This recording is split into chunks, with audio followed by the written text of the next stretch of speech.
Gracias. Bueno, primero que nada quiero agradecer. Veo algunas caras conocidas y algunos maestros de cuando yo era residente. Y bueno, parte de mi práctica profesional la baso mucho en aplicar los cuidados críticos fuera del hospital, ¿no? Mucho de mi trabajo es trasladar pacientes de un hospital a otro y muchos de estos se trasladan en avión.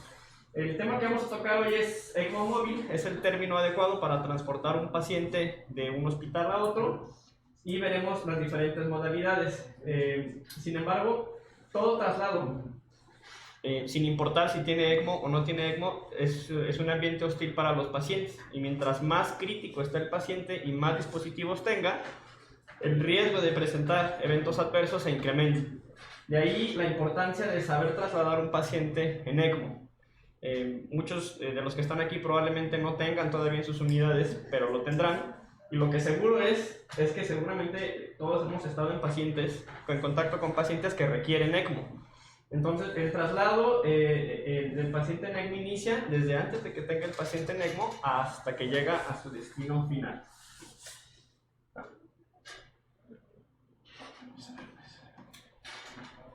Bueno, y la tarea es esta: ¿cómo trasladamos un paciente que tiene todo esto conectado y cómo adaptamos todo esto a un módulo de transporte?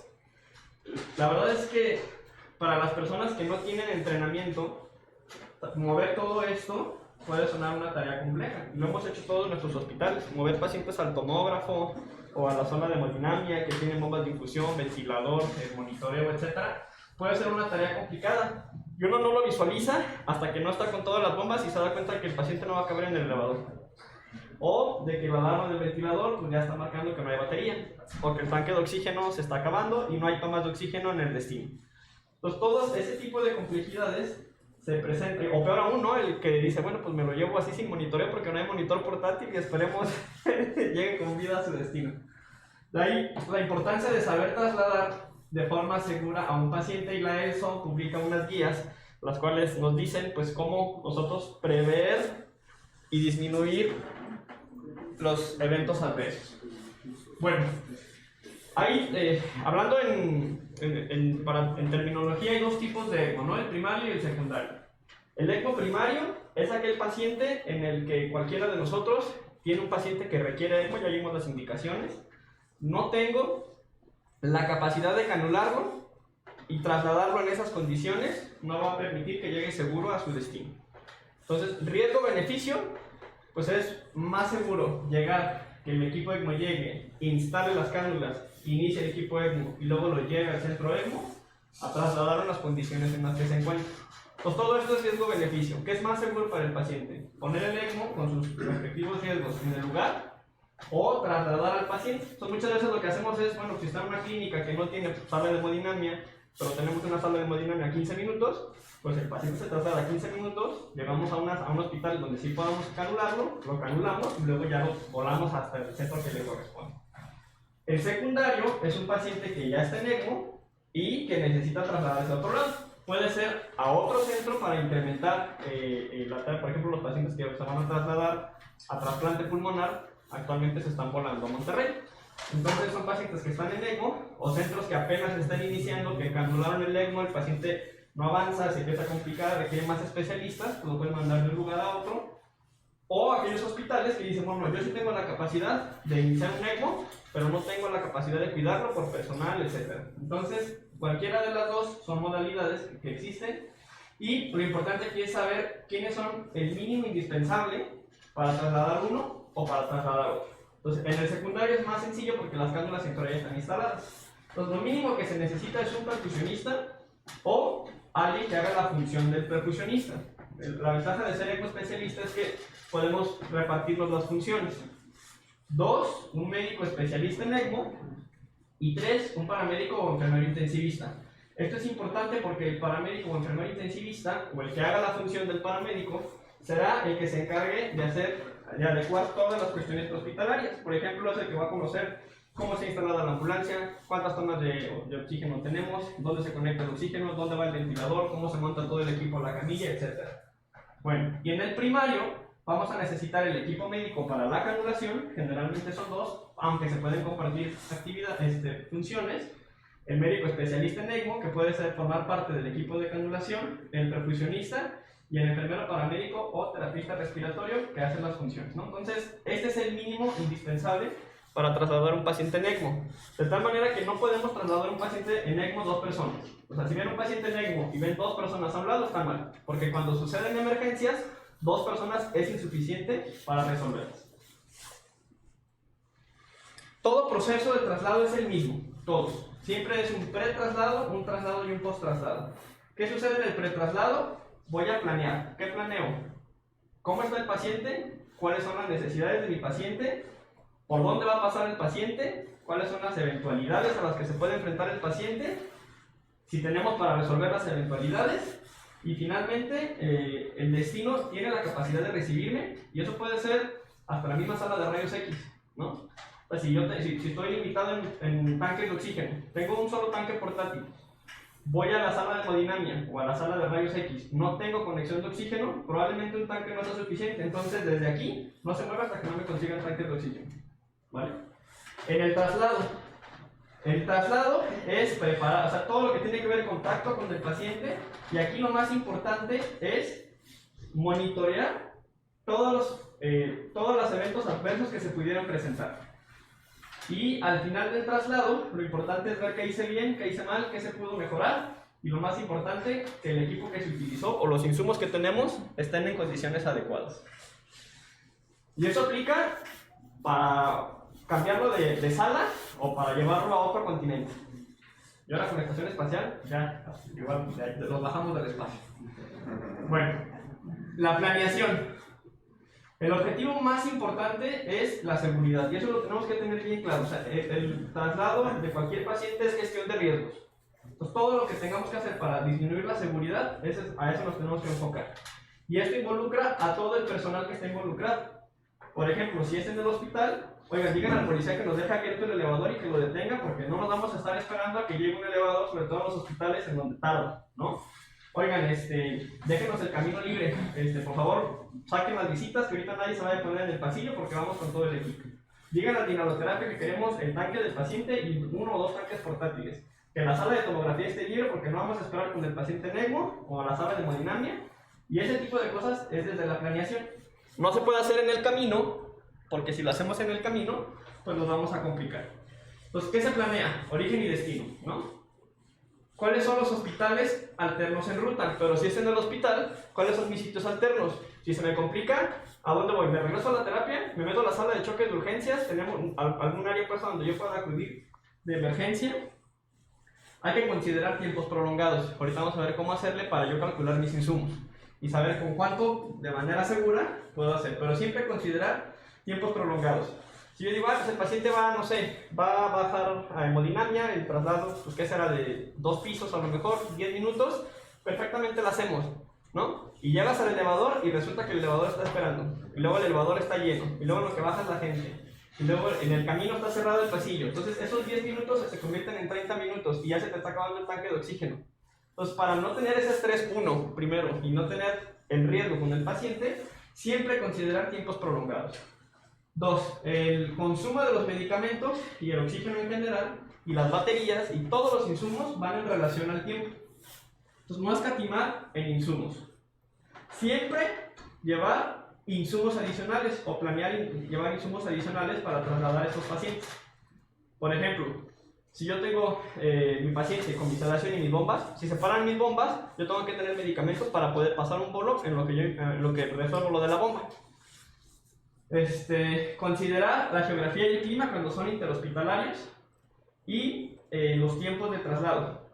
Siempre considerar, bueno, todo esto para terminar con una lista de qué equipo es el que vamos a necesitar, ¿no? Entonces, ahora sí, ese paciente que veíamos con todas las bombas, la sedación, la infusión, etcétera, pues ahí va, ¿no? Este paciente va hasta Corea, saliendo de Monterrey. Entonces, toda esa planeación que platicamos acá se platicó entre el equipo que lo va a volar, los médicos que lo están atendiendo, el equipo de ambulancia que nos está asistiendo, para ir seguros en el traslado, ¿no? Ahora, veo aquí que hay paramédicos, esto es importante, y los que no, pues esto es lo que nosotros les pedimos a las ambulancias que nos dan apoyo. ¿Qué necesitamos?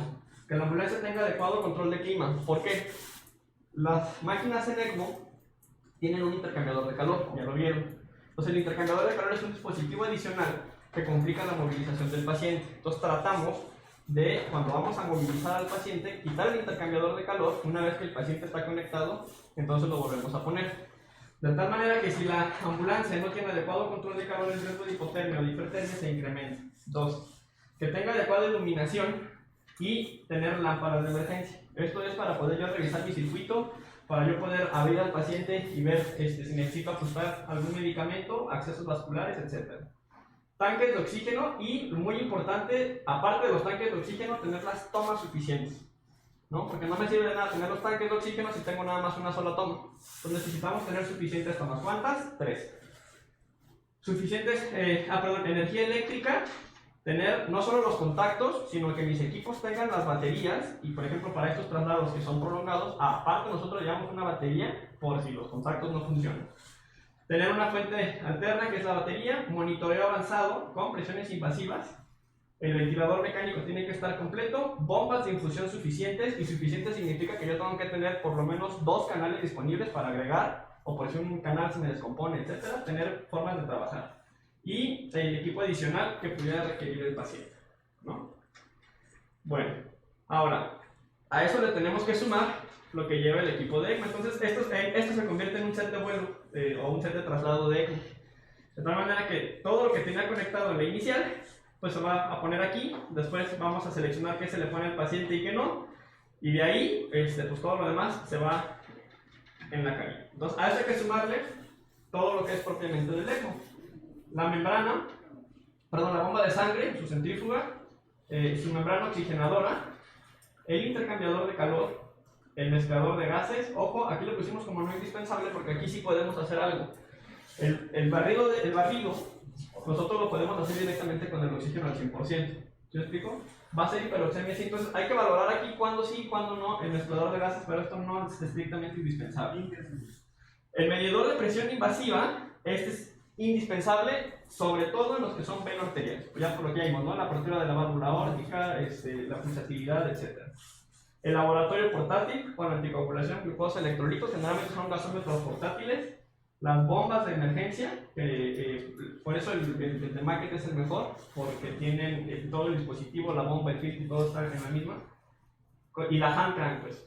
Un ultrasonido portátil, el monitoreo de perfusión y el equipo de canulación.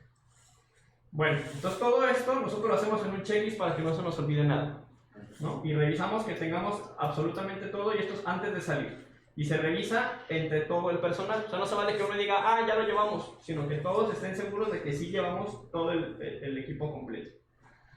Esta información la tienen que conocer los que van a participar en el traslado. O sea, todos tienen que estar conectados en a qué hora llega la ambulancia, en qué aeropuerto, a qué hora va a llegar el equipo, se va a canular, no se va a canular. A eso nosotros le llamamos conciencia situacional. Y básicamente es que todos los que están involucrados en el traslado sepan qué es lo que está sucediendo. Afortunadamente ahora con el WhatsApp pues ya es mucho más fácil, porque entonces todos los involucrados lo hacemos en un grupo de WhatsApp y vamos informando todo el proceso. Y el proceso inicia desde que nos activan hasta que lo entregamos en el hospital. Ahora, ¿cuáles son los principales problemas? La falla del equipo. Ese es el principal problema que está documentado en todos los traslados de terapia intensiva. De ahí la importancia de que el equipo que se vaya a utilizar sea el equipo que yo conozco. O sea, no se puede trasladar a un paciente con bombas de infusión que yo no sé utilizar. O no puedo trasladar pacientes con un monitor que yo no sé utilizar, porque el principal problema que está documentado en los pacientes críticos en general es que falle el equipo. Bueno, vamos a hablar de los roles del personal. El médico ECMO especialista pues valora al paciente, valora las condiciones, decide si el paciente está en condiciones de traslado o no, y decide qué cambios se tienen que hacer antes de trasladar al paciente. Asigna las dosis, el tipo de terapia, ajusta los medicamentos, etc. Informará si se requieren de insumos adicionales antes de trasladar al paciente, y básicamente es el que dirige el manejo médico. Es el líder del equipo, pero ojo, el líder del equipo no significa que es el que da las órdenes de todo, ¿no? 2, el paramédico o enfermero pues apoyará para administrar los medicamentos, los hemoderivados. Él es el que va a asistir en el empaquetamiento del paciente porque es el que conoce las camillas, los sistemas de fijación, dónde están las tomas de oxígeno, dónde están las tomas de corriente eléctrica, cómo subir y bajar a los pacientes de las ambulancias o de los aviones, etc. Estos ayudan a conectar todo el equipo portátil y van a asistir al equipo ECMO en las tareas que el equipo ECMO le solicite. El perfusionista se asegura de que el equipo ECMO esté completo y funcional durante todo el traslado, monitorea que el sistema ECMO y las alarmas estén funcionando bien y vigila las cánulas y los circuitos, además de la anticoagulación. Estos son los roles que en teoría se deben de repartir, pero siempre las tareas son repartidas. O sea, no se puede decir, pues yo soy el ECMO especialista, el médico, entonces yo no voy a cargar al paciente. O sea, esto se hace entre todos y cada quien tiene su rol de liderazgo en diferentes momentos. Entonces, como pueden ver, el espacio de las cabinas de avión es reducido y el espacio de las ambulancias terrestres también es reducido. Factores de seguridad, importante. Dijimos calcular tiempos prolongados, ¿no? ¿Para qué los tiempos prolongados? Para yo calcular mis insumos. ¿Cómo lo hacemos? Es muy fácil. Vamos a considerar el tiempo de traslado por 1.5. Ya está demostrado que esto es un factor seguro. Por ejemplo, si tengo mi propofol, vamos a hacerlo fácil, a 10 mililitros por hora, y mi traslado va a ser de 1 hora, entonces yo tengo que calcular mi propofol a como si lo tuviera 15 mililitros por hora.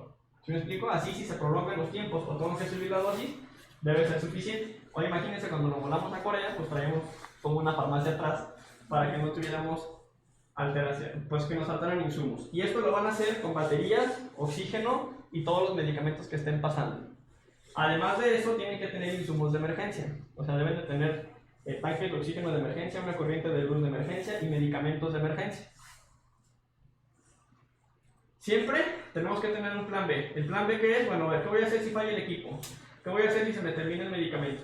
¿Qué voy a hacer si se me va la energía eléctrica o si se me acaba el oxígeno? Entonces, ¿qué hacemos si se nos acaba el oxígeno? Yo tengo 4 tanques de emergencia allá atrás que me permiten perfectamente como hora, hora y media o hasta más, dependiendo del flujo del ECMO, para yo poder desviarme y conseguir oxígeno. ¿Qué pasa si se me termina el medicamento? Tengo un kit completo de fármacos que no contabilizo para yo poder sedar a mi paciente, ponerle aminas, etc. Si me falla el equipo, tenemos el hand crank. Y si se me va la energía eléctrica, tenemos una batería externa, ¿no? Y esto, si sucede este evento adverso, pues estamos preparados. Ahora, todo el proceso debe estar estandarizado. Entonces nosotros lo hacemos con checklist. ¿Por qué? Porque si no está estandarizado, cuando todos empezamos a trabajar en el mismo paciente, se empiezan a complicar las cosas, ¿no? Entonces, el estandarizado es esto. Cada quien tiene su función, cada quien sabe cuándo entrar, qué hacer y qué no hacer. Y todo esto lo hacemos a través de un checklist. Cuando es secundario, el cambio de consola puede ser un momento crítico, pero en general todos los momentos son críticos. Movilizar al paciente es crítico, la entrega de recepción es crítica, subirlos y bajarlos es crítico, y bueno, el cambio también. Aquí, quien dirige, esto es importante, quien dirige la orquesta siempre es el que recibe. O sea, si yo, equipo ECMO, voy a instalar un ECMO, yo, equipo ECMO que me voy a llevar al paciente, yo dirijo la orquesta. Entonces yo voy dando la pauta de qué se tiene que ir haciendo. Y cuando yo lo entrego, el equipo que recibe es el que dirige las pautas. ¿Vale? Esto es importante. Ahora, el empaquetamiento. El empaquetamiento es muy importante porque todo lo que tenemos conectado termina en una bola de cables y mangueras. El riesgo de que todas las conexiones, las bombas de infusión, medicamentos, etc., se complique es muy alto. De ahí la importancia de fijación adecuada de todos los accesos vasculares y en particular las cánulas, porque una cánula que se mueva o que se salga es catastrófico. 2. Una vez que esté empaquetado el paciente hay que vigilar que el flujo es adecuado, pero no solo de las cánulas, sino de las bombas de infusión y del ventilador. Y 3, siempre el paciente lo empaquetamos en forma de momia. Esto es para que no se salga ninguna de las líneas y siempre tengamos accesos vasculares disponibles. De tal manera que una vez que tenemos al paciente empaquetado, tenemos nuestras cánulas aseguradas y tenemos nuestro monitoreo a la vista y todos los medicamentos infundiendo, hacemos un timeout. El timeout es como en la cirugía, ¿no? Vamos a ver si tenemos todo esto seguro, si tenemos los insumos, si no se nos olvida nada, y si ya estamos listos de que el paciente se mueve, entonces lo empezamos a trasladar y tenemos un checklist durante el traslado para que no se nos olvide nada, ¿no? Toda movilización es momento crítico, no quitar el monitoreo de las alarmas, eso es bien importante. El monitoreo debe ser continuo. hay que vigilar constantemente el consumo de medicamentos y en general de nuestros insumos y vigilar constantemente la energía eléctrica de nuestros equipos. Aquí les muestro, pues literal, estábamos ahí brincando el continente, desde Alaska hacia Rusia, en la penúltima escala hacia Corea, y así es como estamos trabajando nuestra paciente en ECMO desde Monterrey.